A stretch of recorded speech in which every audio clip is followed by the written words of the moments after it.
Welcome, ladies and gentlemen. I want to appreciate you so much because of your great support.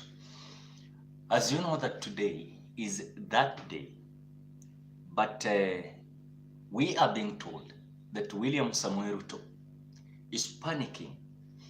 And at times, when you look at even their frustration towards the mass action of today, it is a very clear indication that they are dealing with the realities. That is whatever is happening.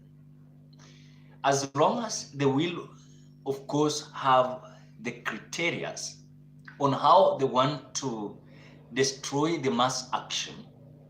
But I want to say one thing, is that this is something that is more than these leaders of Azimio.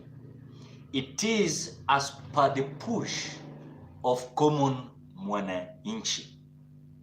So when you see these people who are spreading propagandas, I want to say there are such a group of people that their interest is first. But in real sense, they don't want people who are pushing the people's agenda. They want that their interest is the first thing that they are pushing.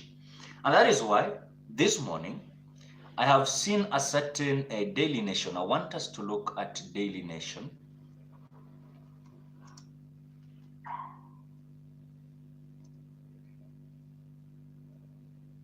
Daily Nation. Thank you so much, Maggie, Mama Africa Official. Good morning, bro, watching from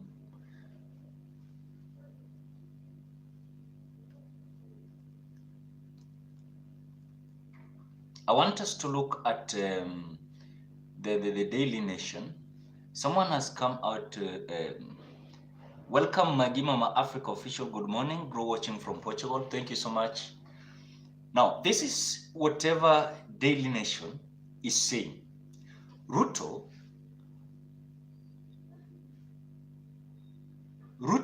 backs talk as Raila protest starts. This is whatever Daily Nation is saying.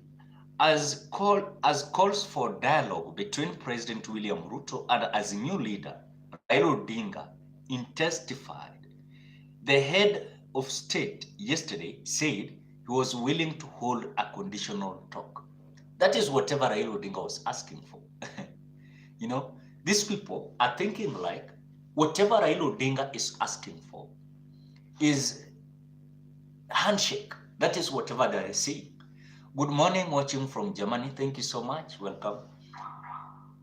Some people thought like Raila Odinga is serving his interest. But I want to ask you a simple question. Let us reason. Let us just reason. Yesterday, during evening hours, I received a letter from UDA. It is trending in the Twitter. And I want to read to you the letter of UDA. Then you will be shocked if truly this is a government that is having instruments of power and they lack the knowledge on how they should run the country and on how they should handle issues as the current government. I just want to read a letter from UDA party. Then after that, I want us to compare the issues that Raila Odinga is pushing and the issues of the letter of UDA is pushing. Then you will realize that William Ruto, Kenya Kwanza government is clueless. They are clueless. They are clueless. Mugambi Geoffrey, watching from Meru. Welcome. Life in Gulf, Safi. Now, this is the letter. The letter of UDA, dated March 17th. That was on Friday.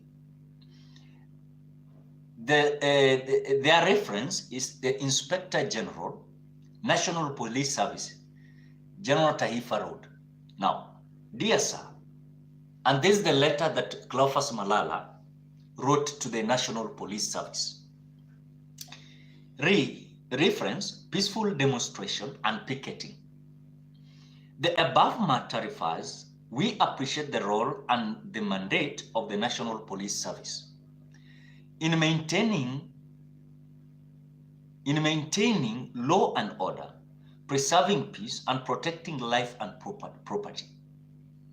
It is in this regard we write to request security personnel in view of hustlers that will be demonstrating against, number one, divisive politics, number two, destruction of property, number three, probable loss of lives.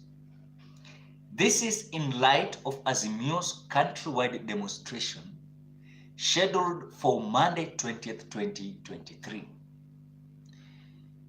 We are expecting at least 20,000 people in tomorrow's picketing on Karen, Kitusuru, and Lower Kabeten roads leading to the following homesteads. Number one, Raila Odinga's homestead. Number three, Stephen Kalonzo homestead. Martha Karua, Eugene Wamalwa. Your consideration of our request will be highly appreciated. Now, ukitaka kusikia hii chama ya UDA imebeba watu wajinga kabisa. They're clueless. Why am I saying they are clueless? And I'm not fearing some to say this. Look at the reason why they are going to demonstrate. They are going to demonstrate because against divisive politics. They are going to demonstrate. UDA is having their demonstration again today. But because the National Police Service came out rejecting both the letter of business people who had requested just evening demonstration after Raila Odinga's morning demonstration, and the National Police Service also rejected Raila Odinga's Azimio request. The question that we are asking, is this letter of UDA accepted? Ilikubalika. So when you look at the reason why they are demonstrating, UDA are demonstrating because of divisive politics. I want to ask you, who is playing divisive politics here? Who is playing divisive politics? That's the question I'm asking. Between Azimio and Kenya Kwanza, who is playing divisive politics? Then they are again demonstrating because of the destruction of property. Nani amekuja property yake imekuwa destroyed? Nani? Nani amekuja property yake imekuwa destroyed? That's the main issue and reason why they are demonstrating. Number three, they are demonstrating of probable loss of life. Welcome Moffat orders watching from Italy. Freedom is coming tomorrow. Thank you so much. Now, when you look at whatever Azimio is requesting, one, Azimio are requesting for the lowering of high cost of living. Number two, they are talking about the electoral injustices that has not been talked about. The election is being finalized.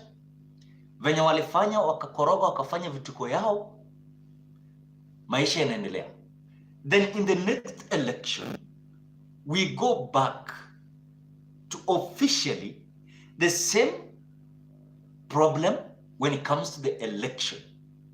So when I see some people coming out to say that this is just an agenda of Raila Odinga to have his opportunity to work with the government of William Ruto, I want to ask you today, are you seeing any grounds that can bring Raila Odinga and William Ruto to have handshake? Is there any grounds? And if it is true that there is grounds of Raila Odinga and William Ruto having handshake. Hii ni serikali wako na madharau. They are too much of irritation, frustration. Alafu yao akili yao ni kuunderrate everyone, even including the common mwananchi, whom they came out calling as hustlers. So when you look at this government of William Ruto, I'm not fearing to say this. If truly they want to confirm that they having the Kenyans in their hearts, then they must come out. They must come out to listen to whatever Kenyans are asking for. It is that simple. Lower the cost of living. Lower the cost of living. Nothing less, nothing addition like that. So when I see people like former governor of Nairobi County, Evans Kidero, coming out to say that this maandamano is for Luo thing, I want to ask you a simple question. The same unga that people from Kisumu are buying, the same unga people from Rift Valley, Murang'a, Mombasa, Makueni, they are buying. So you cannot come up to confuse us. William Ruto today said during the church service in Nandi County, Kapsabet grounds, saying that Raila Odinga does not have any agenda at all that entails a talk to keep Kenya in peace. I want to ask William Ruto, it is your UDA party that does not have any agenda to our country, because the Azimio are ready. In fact, I remember very well Raila Odinga saying this, that if truly these people want us to be at peace once and for all, forever and forever, is that they must come out to address the issue of high cost of living. Wakenya imefika mahali, we are being fooled, we are remaining clapping because we don't know whatever is happening. When you look at the CASs, Chief Administrative Secretaries, William Ruto ametoa CSS yenye walikuwa 23, now it is now 50. One CS, Chief Administrative Secretary, is going to earn 765,188. Then there are 50 of them. When you are assuming the office or resuming the office, remember there were 23. Wewe ulituambia kwamba serikali yako si ya wadosi, serikali yako si ya kuchafuta vyeo, serikali yako ni ya hustler, mama boga, boda people. What happened? What happened? Because at times I look at this government, I'm so worried. Because day in, day out, they are having lectures. They are having all kind of manners of their statements.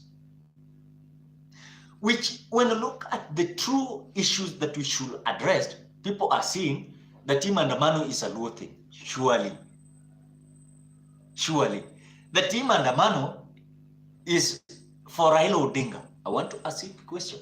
Today, hii unga ya 1 kg, hii unga ya 1 kg au 2 kg rather, ikipandishwa leo hata 1000 bob, Raila can afford it. Kalonzo can afford it. You know, those people who are pushing these agendas of ensuring that Kenyans are going to be listened to, it is because no one is coming out to assist them or to lead them in that process that government must listen to them. Edwin Barrow is saying, siwafungue tu servers iishe. You know, at times I want to say this. Si hata maneno ya servers. Umejua mimi, I wish I could be now Ruto. Simple. Mimi ningeambia hao watu, wewe, hii maneno inaenda kubaya na ni kama hatukushinda. Na hii maneno ya sava itachemuka. What we do, let us lower the cost of living ikuwe chini kabisa.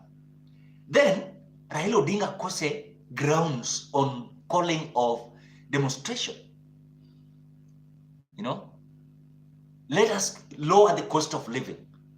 Eh? Warudishe ile cost of living mbio. Then Raila team Azimio wagundue kwamba hakuna kitu ya kupigania. Wananchi watakuwa comfortable, they can afford unga, they can afford electricity, they can afford they have jobs. You know, those are the issues UDA nitakana wakuja wa address. You know? Then hii maneno ya sava watabloka watu because they will come out saying that hii watu si maisha imekuwa lowered, the cost of living imekuwa lowered. Common mwananchi can afford electricity, common mwananchi can afford water, can afford fuel. Then watafungia Azimio. But hao wanapiga mdomo. Sasa Cleophas Malala anaenda kuongoza watu ati kwenda kwa boma the private homes of Raila Odinga, Kalonzo Musyoka, Martha Karua, unaona, na Eugene Wamalwa. Ati sasa hiyo ndo wanapigania hustlers. Let me tell hustlers. Hii serikali hawana haja na nyinyi. They are having their interest to eat. Jane Ochieng is saying this guy Ruto is just sickening Kenyans. He has to go Hatuna otherwise. But it is as we as Kenyans, when Raila Odinga is bringing issues to be discussed, some people are saying that this mass action is for a Luo thing. Kwani ile unga inanunuliwa Kisumu, inanunuliwa Murang'a, na inanunuliwa Mombasa. Si ni same thing jamani. Tax ni same. You know, daktari mkuu anasema MDG enda jela peke yenu. Baba atafika hapo mwambie hiyo ingine ni yenu. Kalonzo atasema barabara imefungwa. Angalia 2017 mtakuwa peke yenu. But again, let the issue, you know, look at other countries. Like for example, Nigeria. Look at Tunisia. Look at South Africa. They are also addressing certain issues. But mimi, hii serikali ni they can work as long as they can listen to the hustlers yenye walidanganya. You know? Nyinyi, hii kazi yenye unapatiana watu kwa serikali hii. Yes? Ni watu wenye mali, ni watu wenye pesa. And at times I wonder, some people walifanya kwa serikali ya Kibaki, wakakuja wakafanya kwa serikali ya Uhuru Kenyatta, bado wanarudishwa tu. Na ni watu wamechoka, hata watakufa hata kesho. Kwani you want to tell me hakuna hasara mwenye yako na degree ama diploma ama PhD? They can do that work. You know? Wewe sikiza, Rigathi Gachagua is asking for 1.1 billion Kenyan shillings for snacks and drinks. Rigathi Gachagua is requesting for 1.1 billion Kenya shillings for snacks and drinks. That is whatever Rigathi requested. Then, when you look at the way they are telling us that just wait, the promises that they gave Kenya is not coming to reality. Now, nimesikia wanasema kwamba ati watamenyana na Azimio maandamano leo kweli kweli. I want to ask them, if truly they do respect the voice of the people, let the people have mass action. Let people march to the office of the president and deputy president and let them present the issues that are being asked for. But if truly they will not respect the voice of the people, then let them tear gas people. Number two, this UDA, led with certain individuals, people like Sonko, people like Kimani Ichung'wah, they are among those people who are mobilizing the UDA goons that are going to face off the Azimio mass action. Joel Wambugu, unaongea. Joel Wambugu, hii ni platform yangu, ukipenda wewe enda tu. I'm telling the truth. Kwani hii Kenya watu mtu atakuja kusomea kwa channel yako atunaongea kama nani? Ama anaambia nani? This is Kenya bana. Everyone has his opinion. Hata sikaziriki. Everyone has his opinion. You know? Tusemezane ukweli. Tusemezane ukweli. This is the truth. Wewe upende usipende. Kenyans are facing a terrible moment.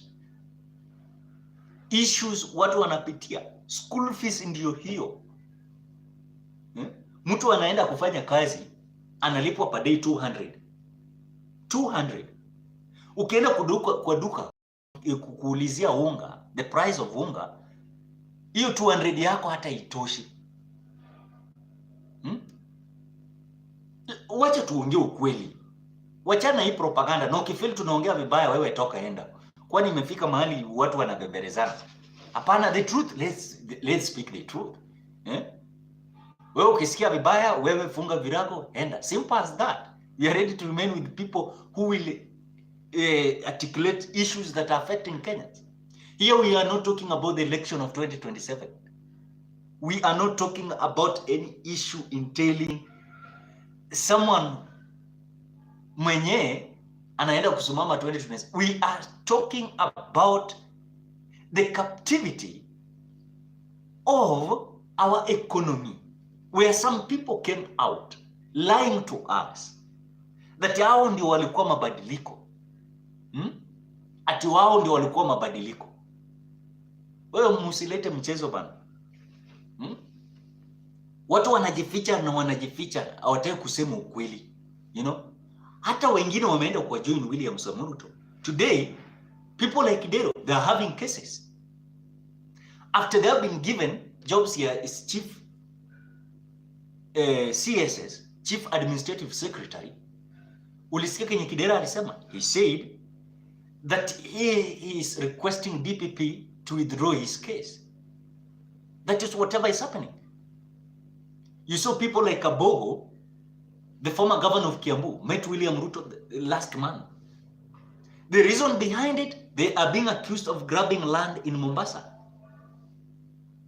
They know the impunities are joining impunities to scatter and derail the economy of the Republic of Kenya. Tuongee ukweli, ukipenda usipende, hiyo ndio ukweli. Wewe ukisikia ati hii ni vita ya Jaluo peke yake, hiyo ni shida yako. Hii ni vita ya Jaluo, hii ni vita ya Kikuyu, hii ni vita ya Kalenjin, hii ni vita ya mtu anatoka Mombasa, Ukambani. This is a fight for revolution of economy. And if you're feeling that we are saying wrong, for people to have mass action so that their voices can be listened to, then I'm telling you, we are going on a wrong direction. David Aguvasu is saying that this demonstration will never stop, even if Ruto will hiyo ni nime nipotelea iko. If Ruto kill us, let him told that Moi killed and now he's nowhere, we will all die. Peter Sabuni is saying hii ni vita ya Wakenya. Yes, hii ni vita ya Wakenya jamini. Hii ni vita ya Wakenya. I saw people in Kiambu last week. They were crying about the CDF. The reason behind I watched the video, a woman came out talking in Kikuyu, then just sudden he switched off to Kiswahili, saying they were being told that William Ruto was going to stabilize the economy So the issue of bursary was not any issue at all. They were going to have their businesses. They were going to be funded with loans. So issue mabasari haitakuwa na issue yoyote. But after they were sworn in, school fees ndio hiyo. Watu wamepanga laini ni bursaries. The same thing that women in Mount Kenya region were crying for bursary, the same thing that was happening in some part of Western, some part of Rift Valley, some part of Ukambani, some part of Mombasa, some part of Nyanza. It's the same thing. So if we are talking, let us talk as a nation. People who understand whatever we want, let us leave alone the propagandism. Now, yesterday, during the night,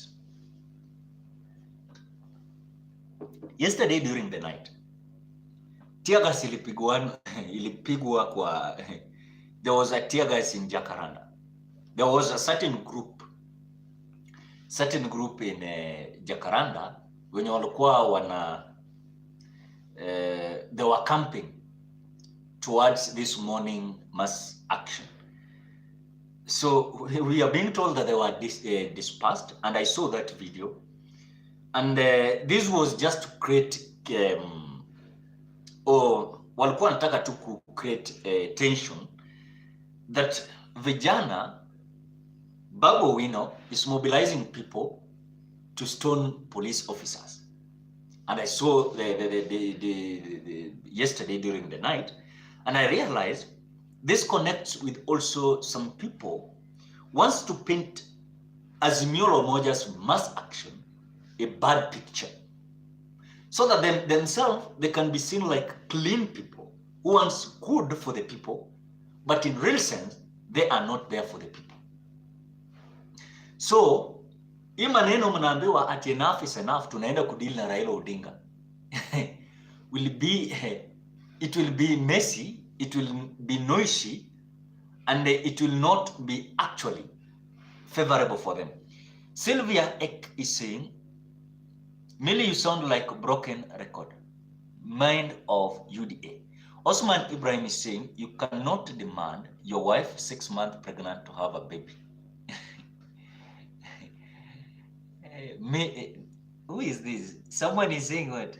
You cannot, Osman Ibrahim is saying, you cannot demand your wife 6 months pregnant to have a baby. Okay, let me ask Osman. I agree with you. You cannot demand your wife 6 months pregnant to have a baby. 100% correct. But we are moving with what they told us. We are moving with what they told us. They told us immediately wanaenda kuingia. Hii serikali ilikuwa ya mama mboga na bodaboda. Number 2, Osman, they said that hii serikali si serikali ya wadosi, si serikali ya kutafuta vyeo, ni serikali ya kubadilisha uchumi. What we are seeing now, it is exactly opposite on what they said. Exactly opposite on what they said. So I don't see anyone to come out to tell us that you cannot ask your 6 month pregnant wife for a baby, yet themselves they come out promising us. You know? Penye Wakenya wanasikia vibaya ni kwamba hivi. Cost of living iko juu. Number 2, hii serikali ni ya wadosi, mamillionaires na mabilionaires wako na makesi, waliiba Kenya hivyo hivyo na bado wanaendelea na kufanya kazi. Wamepewa maofisi. You know? Number 3, waliambiwa issue ni kubadilisha uchumi, and that is the narrative they spread. What happened? They told us they found an empty coffers. They told us they found an empty coffers. What happened? Where we are now we are seeing Musalia Mudavadi na bibi yake wako na maofisi. which according to me, it is not wrong. But again, the office of the wife of Musalia Mudavadi needs a facilitation budget from national government. Even if Musalia Mudavadi anakuja kutudanganya na kusema that hiyo ofisi au watarana na pesa yao, hakuna. The office of Musalia Mudavadi iko na budget ilipewa millions of money. The same thing to the office of Rigathi Gachagua. The same thing to the office of William Ruto. So you're telling us that Kenyans hawana haja na maneno ya pesa, mpaka Rigathi Gachagua anaitisha pesa ya chai na mkate katika ofisi yake ya deputy president 1.1 billion. Then we are talking now. Mildred Oanda reminds me about 100 people intercessors. Nataka niseme hivi. Tuliambiwa that because Kenyans want to talk about the economy, hii serikali wanaenda kuemploy intercessors, and they came out requesting the Public Service Commission, yes, waingize hao my intercessors kwa payroll. That's what we saw, so that they can have fasting and prayers in State House. Though some people came out complaining ati sasa hao si Wakristo, hao ni Waislamu, and they cannot follow just only about Christianity. They also must respect their religion. They must respect their religion. But again, this government is so funny. Even at a point, they have come out to realize that the people are not with them. They are now creating things that are not here or there. I've seen something here. I want to look at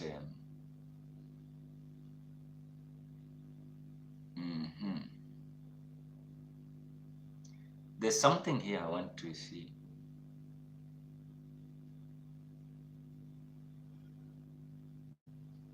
Now, the news are just in. We are being told that Raila Odinga has come out to request that in that regard, all Azimio supporters, we request all Azimio supporters not to wear their respective party colors, but they should carry white handkerchiefs, and if possible, let them wear white clothes. That is going to represent peace, demonstration with peace. That is the report that we are getting now at this moment. But I'm trying to follow the... I want to confirm to... We are being told watu wanatishwa na some people are being threatened. Ukiingia CBD unaulizwa unaenda wapi? Unaulizwa unaenda. Ukiingia CBD unaulizwa unaenda wapi? That is the update that we are getting.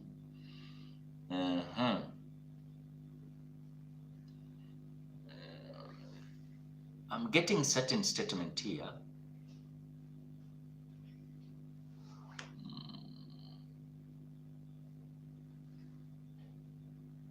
Someone is confirming to us that some businesses, because of panic, people have come out to close their businesses. Some are doing their businesses but panicked.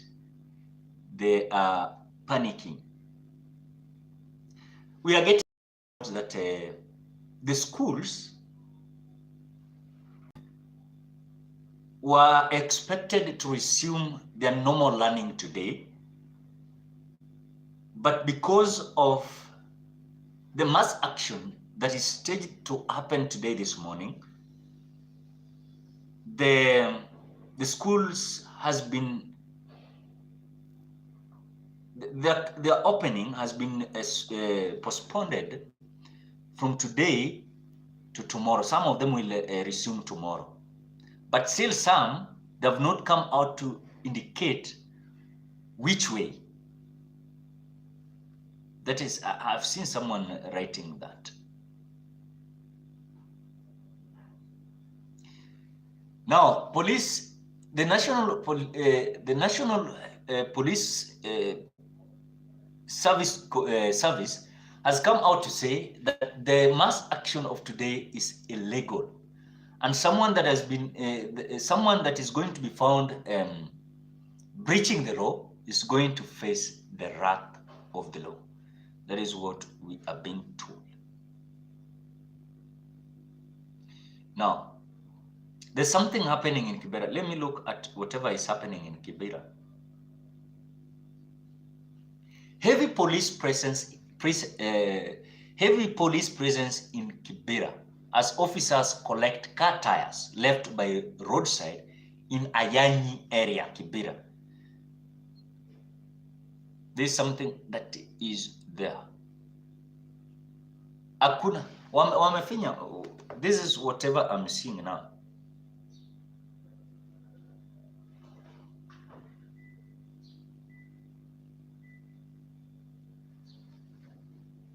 I want you to see it. I don't know if you will see it. This is whatever is happening in Kibera. This is something that is happening in Kibera.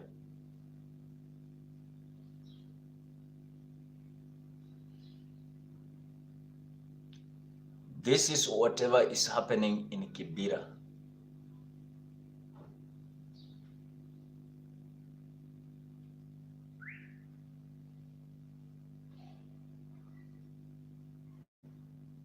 So they are all over. You can see.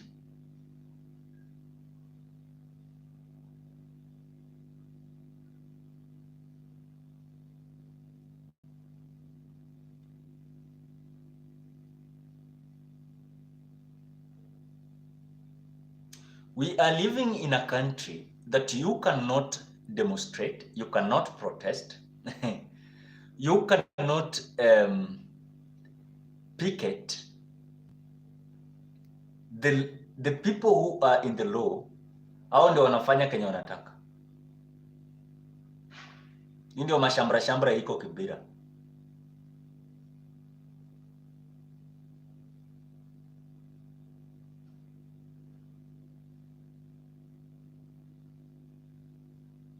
So that is whatever is happening in Kibera.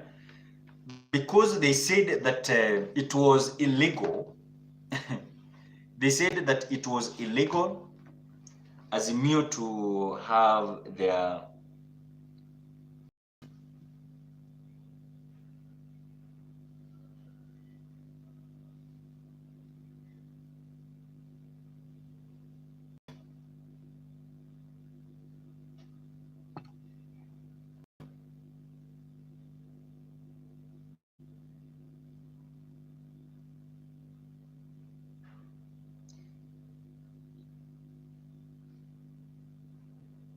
tunaambiwa Kibera imeumana. Kibera imeumana. I want to display a video here. I don't know.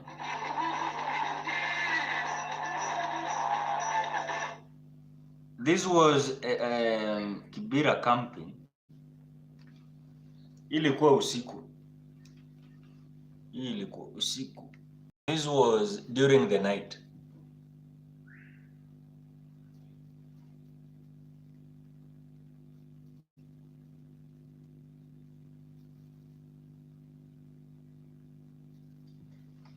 So whatever I'm seeing is that people are being blocked. People are being blocked from accessing the CBD. That is, I've seen someone saying that somewhere here.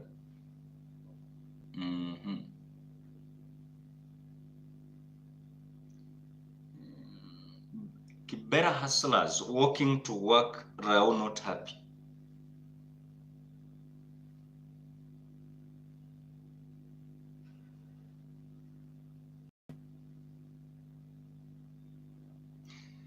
Residents of Kibera sub-county held a night vigil on Sunday ahead of mass action called by Azimio leader Raila Odinga.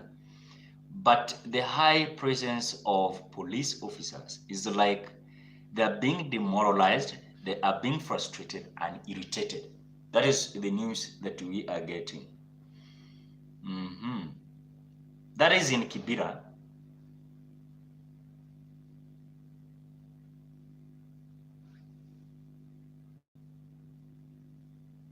This was where? I saw also some people from some who are traveling to Nairobi. Some were being told that they have been blocked not to access Nairobi because that's the order. Now, the reports are just in date with destiny 20th March, 7:30 a.m. and the streets of Nairobi CBD are unusually empty. In Kibera, all we can find are just tires. Mko wapi? Gabriel Ogunda, wake up and lead us to the State House. I want an early swim in Ruto's private pool.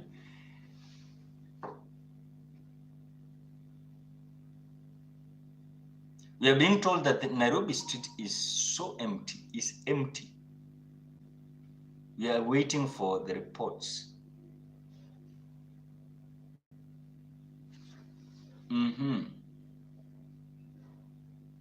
So sometimes when you look at this government, why they are so frustrated is that because they're feeling like Azimio is such a coalition that is attracting those hustlers.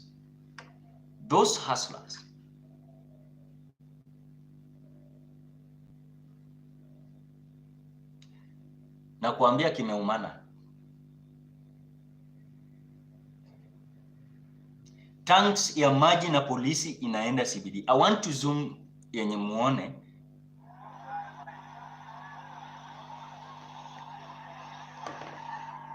I want to zoom it. Whatever is happening. I wanted to play this. I want to play for you this. Look at whatever is happening.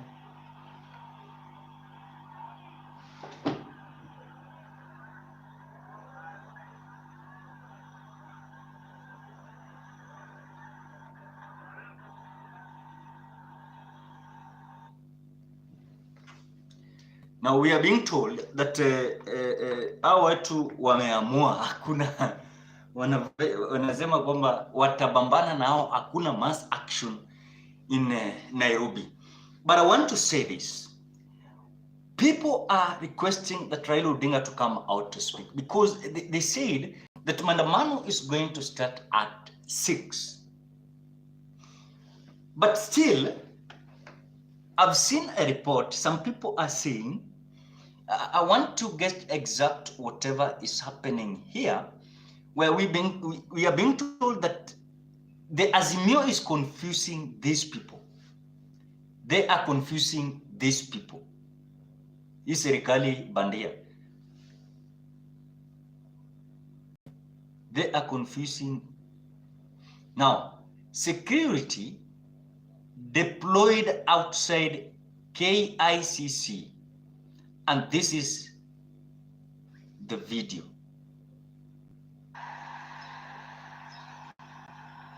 This is the video, KICC.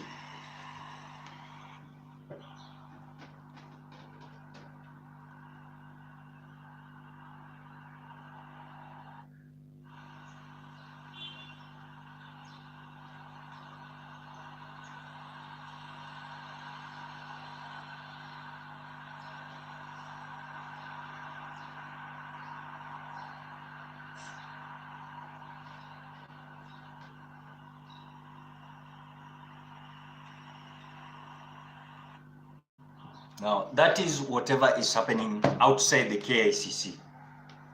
That is whatever is happening in KICC.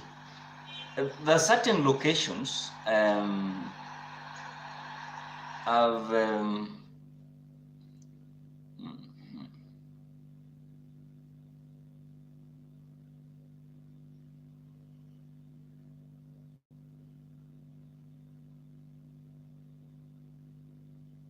now this, just about few hours, Kimani Ichung'wah, the members, Kimani Ichung'wah, the majority leader of the National Assembly, has come out to threaten to hold demonstration at Raila's current home this morning.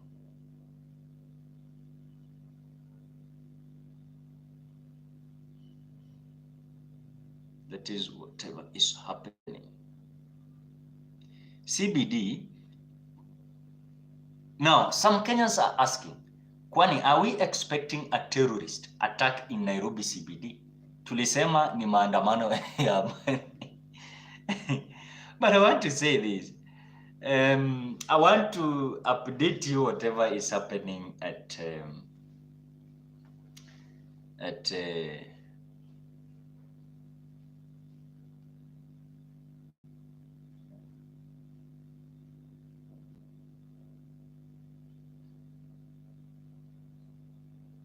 I want to just to give you just a little bit some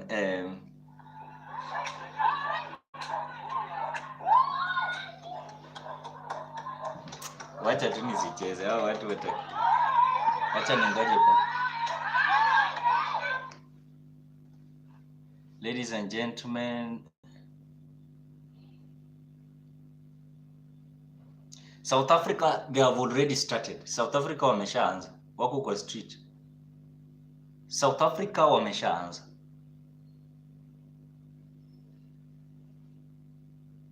South Africa wameanza already.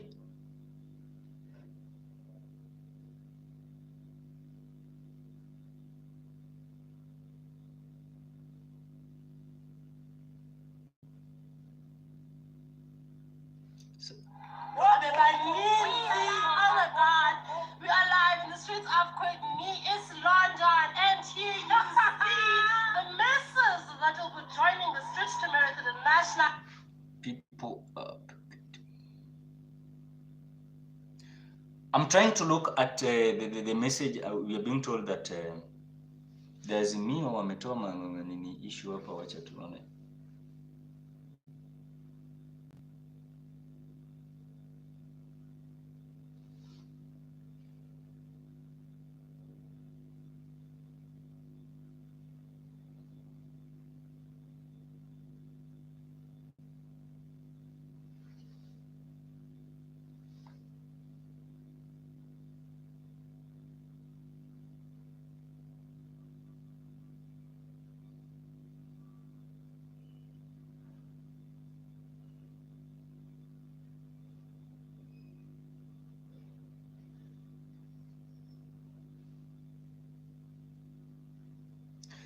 Now, I want to show you whatever was happening during the night. Those who were likely traveling to come to Nairobi, and this was the roadblock. You see, this was whatever was happening. Roadblocks. No one was allowed to come to Nairobi. They were asking you, where are you going? Unaenda wapi? Unaenda wapi? So those who are planning to come to Nairobi, they were blocked because some of them being arrested, because we are being told they exchanged some words with police officers at the roadblocks. But I want to say, as long as we are there to give our demands, we as Kenyans, it is a very clear indication that this government is having their agendas. And their agenda is to ensure that they want to demoralize everything, including the rights, democracy, justices that were on place. And that is why when Raila Odinga and his team came out calling for protecting the justice, democracy in the Constitution of the Republic of Kenya, it means that the requirement was that the government to follow the law as the way they came out saying that they were going to respect the Constitution and they follow the law as per indicated in the Constitution. But what we are seeing is literally something that is opposite to what common mwananchi were expecting. Hustlers, ni maombi, si uchawi. This was a song that these people came out singing day in, day out, with an expectation of hope of Kenyans towards the regime that is in, was that the economy was the first priority. Now, we are living in a country that is full of dictatorship, full of whatever. They can just wake up certain morning and they will do whatever they want. But because we as Kenyans, we are following even certain leaders that when it comes to our interest, they are not interested. Whatever they are interested in is that their interest. And that is why when I see some people criticizing the issue of maandamano and mass action, it is a true indication that, ladies and gentlemen, it will not be fair, it will not be okay for them to be blocked, for them to see police officers wamemwagwa town as if there is act of terrorism. So ladies, as we continue to update you, I'm requesting you to stay tuned. I'm going to bring you videos after videos, and we believe that as things are going to unfold, we are waiting the mass action to start. Otherwise, bye-bye.